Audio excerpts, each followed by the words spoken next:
welcome. My name's Amber and I'm a craniosacral therapist, and I also use Bachflower Remedies, which is an emotional remedy system. And I was thinking recently about the types of people who come to see me for help and for support.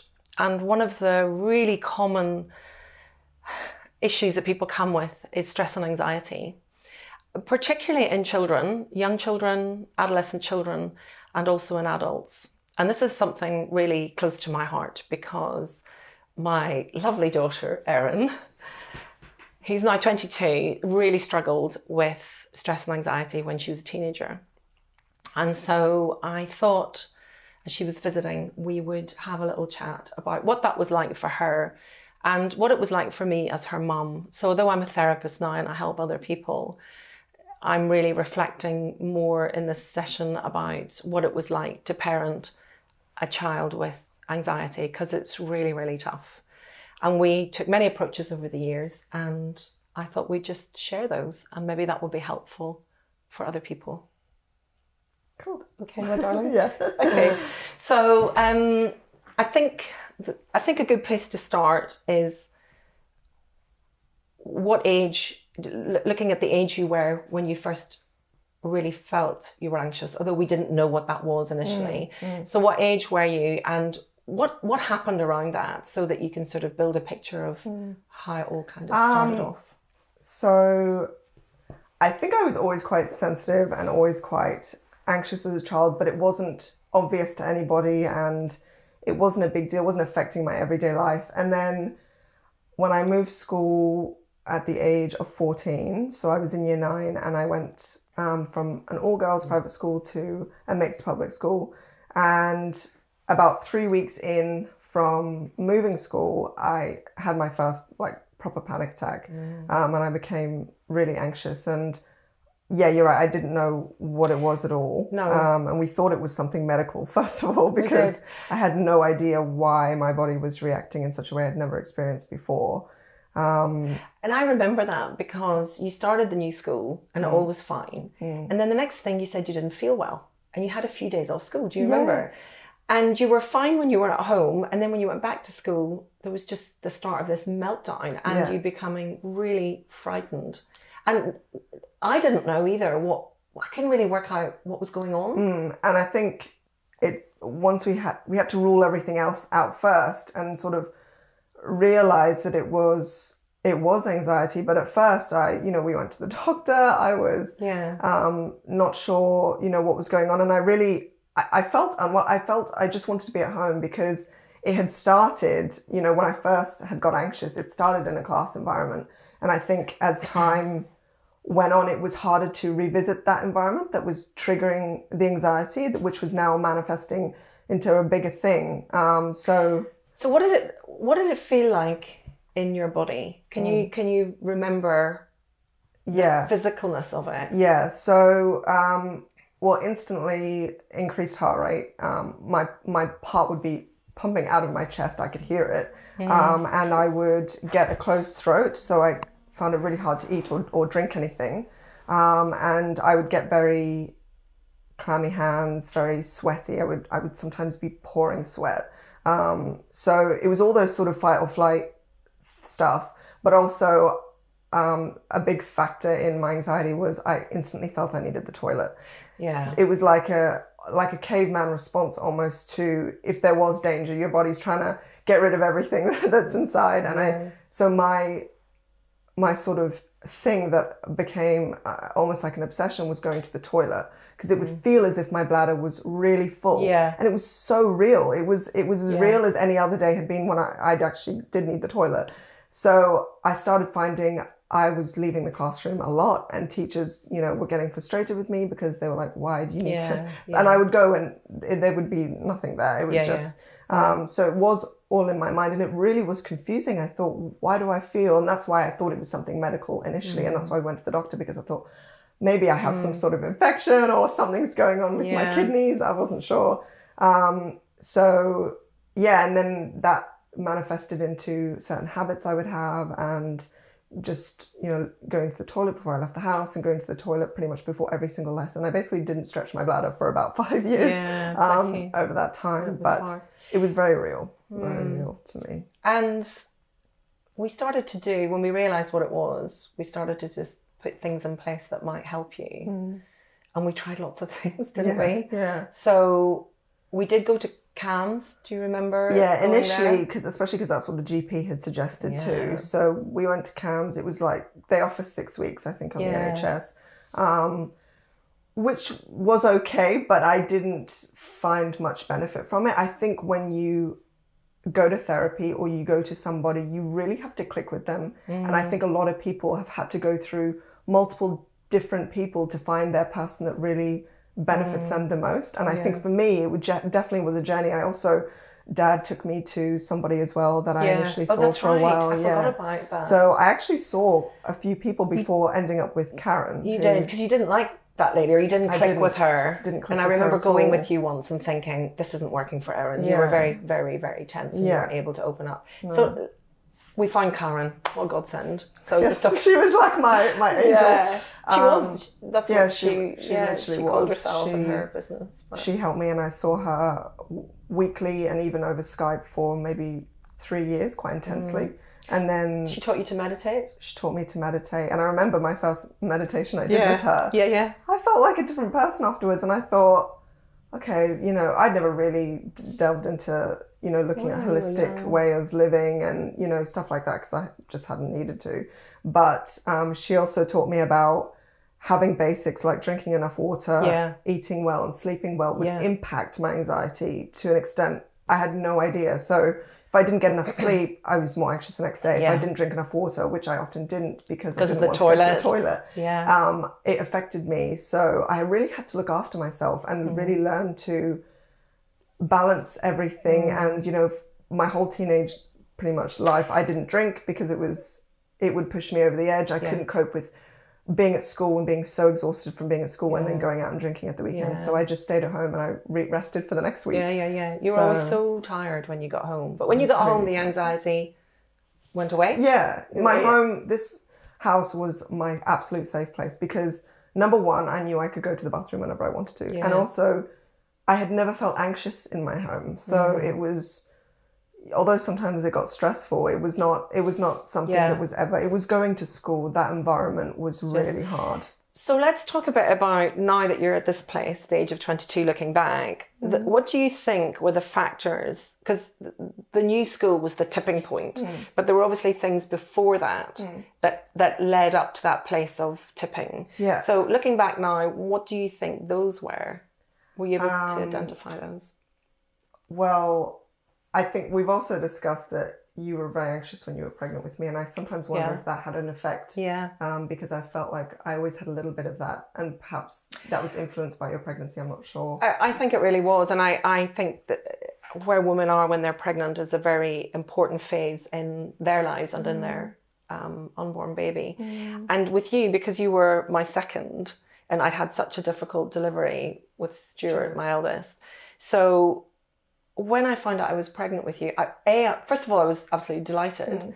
But then suddenly I was like, how am I going to get this baby out? I remember the whole pregnancy was, I don't know what's going to happen in the delivery. I think a lot of women have that experience as well, where they've had a difficult birth first and then very much so. And so that could have had an effect on it. It definitely did. I was anxious. As it turned out, I elected to have a cesarean, and your birth was wonderful. But I spent many months being anxious, which was not my usual state, definitely not at that time, but I was anxious. So also around that time, you had been with your partner for quite a few years. We all lived together, and he left. And that really was hard because I think I felt for you, and I didn't want to. I was so demanding when I became anxious. I didn't want to make you feel you had more stuff on your plate when I knew you had enough going on. And I remember it just was really bad timing because it was almost in the beginning, like where it started to become like peak, anxious time for me. He left, and that was really, really hard on everybody, and financially we had to move house. And so I think that subconsciously was a big factor as to was making it worse, maybe in a way. Well, of course, no one's fault. It was just bad timing. Yeah.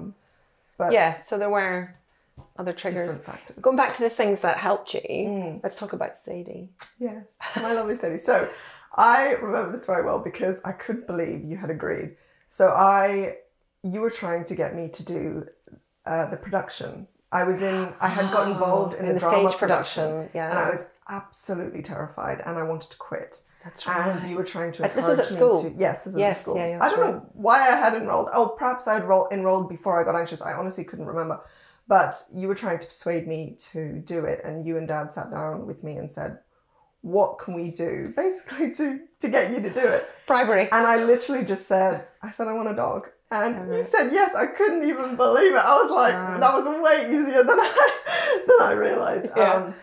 Well, I wanted one too, so that was good, but it was a good reason. But it was a good reason, and so we went and got Sadie from a rescue shelter, and she just really, I'd noticed her at the back, She was a little shy all the dogs thing. were at the front, and she was the one actually very anxious. She was anxious, yeah. So, I think she found us really. Yeah, and that helped. That really helped me because she really understood me, and she was just she was like my dog, She was my partner. She still is. So, Still is. So that was really helpful. And then you had a help at school. You had a counsellor at school. She was amazing.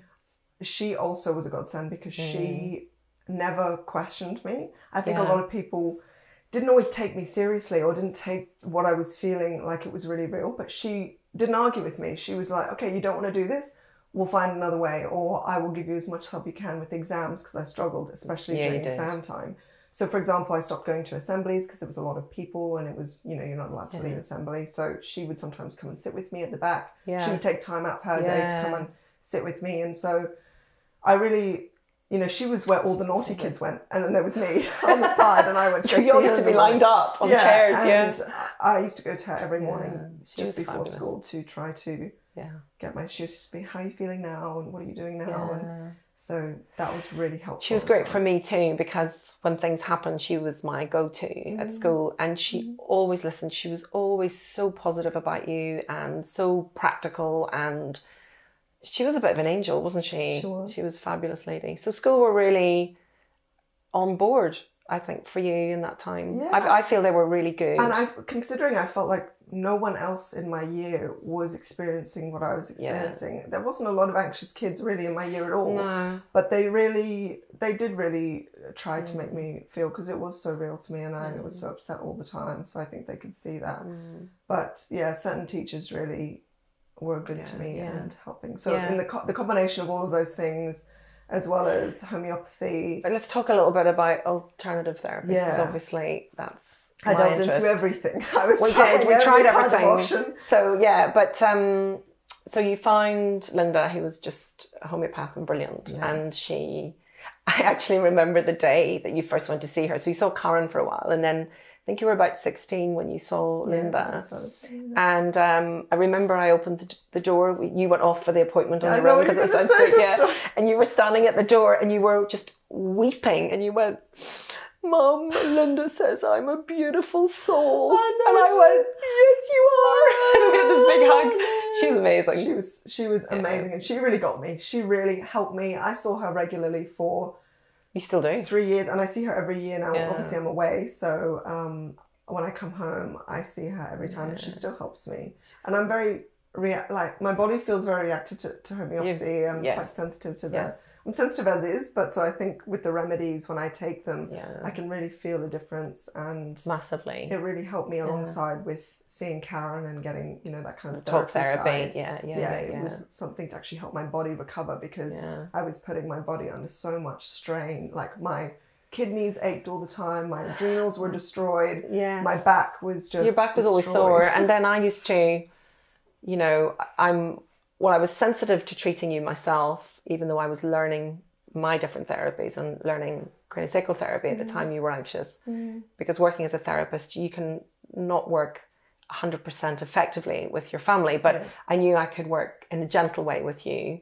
I used to do a little bit of massage on your back, but your back would be very sore. So it was all very very gentle, until I got the place I knew I could treat you, sometimes just through your feet, so that you could just have that space. And that's what you did in your A levels. You used to book in every week like a client. Yeah, because you were busy ladies. Yeah. To squeeze it in. So yeah, that was really helpful, because I found that it was, because I was with you as well, it wasn't like I was going to somebody else. I think I could really relax, because you knew me so well. And so when I was having that treatment, because often going to appointments would give me anxiety in itself. Yeah. So the fact I was with you and it was at home, I would sometimes fall asleep, or you would often leave me on the couch. Yeah, and let I would you sleep for afterwards. an hour and a half afterwards, because I was just so exhausted. Yeah. So it gave me that opportunity to, I think, my settle body, your just body to relax a little bit. And I felt I relaxed as it went on. Yeah. So that was really helpful during those exam times. Cranial work does that with the nervous system, so it gives your body a break and takes you out of that fight and flight. And then the other thing I wanted to mention was that, you know, I have you to thank for introducing me to the Bachelor Remedies, because you came home with Rescue Remedy one day. I was taking that stuff like it was water. I was like, give me anything. You said, "Oh, I need this in my school bag." Yeah. And that was my introduction to it. And then I, you know, learned about the whole system. And that was another little, it was all about little tools for your toolbox, wasn't it? So that helped you. It took a long time to you know, get a good routine with everything and get myself, but I really applied myself to everything as well. You know, I tried to make the most out of every appointment and every session, and because it's You're very brave, you know, in a workplace. Yeah, well, you were, because I knew you didn't want to go and do things, but then you'd always try it, and then if it didn't work, we didn't do it. But if it did, you went on with it. And building that confidence every time I did something that was of some sort of accomplishment, even it's so small, like going through a lesson or something. It started off so small like that, and then eventually got to bigger things. And I would compare when I was anxious again. Like, for example, I went traveling and I went skydiving. You went skydiving. Yeah. I mean, I forced myself to go on that skydiving. And I was really anxious, but then afterwards I thought, I can do this. I went skydiving. It was like a comparison thing, and it was like, I then had the confidence to be like, well, I jumped out of a plane, so is this really, you know, something to be worried about? Yes. And, you know, I've still been scared doing things. I was scared moving country and leaving home at 19. Like, I know you left home really young. I mean, it was amazing. Easier. Now that I look back, I'm thinking, 19 is like, you know, to get on a plane by yourself when you've been anxious your whole teenage life. Yeah. So doing that was really massive. So looking at your life now at 22, and you know, obviously that anxiety still lives within you, but what would you say is, how do you manage it? What do you do to help yourself? I think people need to remember that it doesn't ever go away. And I think with a lot of mental health issues, such as anorexia, I mean, I've never experienced these things, but I've heard from other people, I think they don't ever leave you. It's like, you know, your brain has been aware of those things. And I think it's about keeping yourself, you know, checking up on yourself, and a lot of self-love. And when I feel myself getting anxious, there's less steps required now for me to be able to calm myself down. Because I still get very anxious with things. Breathing. I always notice straight away that I basically am hardly breathing. My breath becomes so shallow. So straight away, if I take 3 deep breaths, it's like, your body cannot be tense and stressed when you're taking deep breaths. It's like impossible. So I take deep breaths, and that often calms me down. And I just talk to myself. I have an inner dialogue all the time. I'm like, you know, I am safe. Is there a saber-toothed tiger here? No. Am I going to die? No. And often talking to myself and realizing, you know, I am safe. And if I want to really get rid of or get out of a situation, I can. But I always push myself to, you know, be out of my comfort zone, because often it leads to what I want. And I think that's for everybody, even if you're anxious or not, you know, putting yourself out of your comfort zone. But I've done it for a very long time, so I've gotten very good at it. But I'm still anxious, and I think it will always be with me. And I still have habitual things that are quite hard to get rid of. I'll still go to the bathroom before I leave the house, or, you know, I'll go to the toilet if I know I'm going into an appointment. You know, I still do things like that, but it's not consuming my life. Or, you know, anxiety is not my life now. I'm the one just leading my life as I want to. And that makes me feel emotional. Why? Because you've done so well. Love you so much. Love you too. You're gonna make me upset. I've done so well. I've done so well. So but obviously I have you to thank. I also want to say that as well. because you were really important to me and helped me so much. And I know I was so demanding and I needed so much attention from you. So I really appreciate that, Mama. It's my pleasure. So yeah, you helped me a lot. Thank you, darling. Thanks for talking. You're welcome.